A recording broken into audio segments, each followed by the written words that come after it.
excited? Yeah.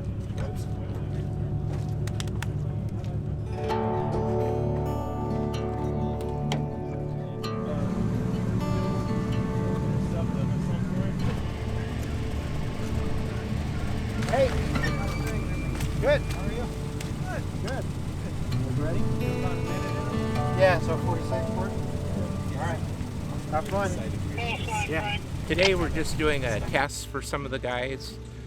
We have cars coming in. They like to run before the rally season starts for them.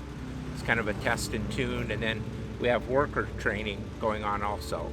So we have a lot of people up here learning new positions and learning how to do old positions and how to do timing, road guarding, finish, start. So kind of the whole shebang. When I first started, we were doing spectator areas. We would come out and we would set up the areas for the spectators, banner tape them off, give people a place to stay, stand and watch. We started volunteering more and more in the group, and eventually I became a stage captain. I take a group of volunteers out.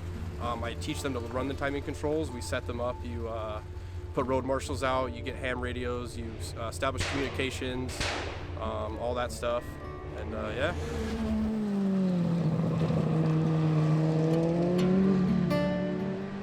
I really enjoyed doing controls because you got to interact with the drivers and co-drivers, and you got to make sure that the rally was running smoothly. If you were efficient, they could get through the control quickly and get to their next stage without any hiccups. That's some serious dedication, and it's important because if we don't have enough volunteers on the stage, it can't be safe.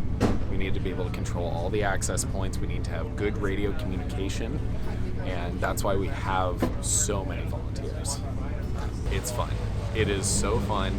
It is way better than spectating a rally because you are closer to the action and you get to see spots that no one else gets to. So, definitely. Thank you. Yeah.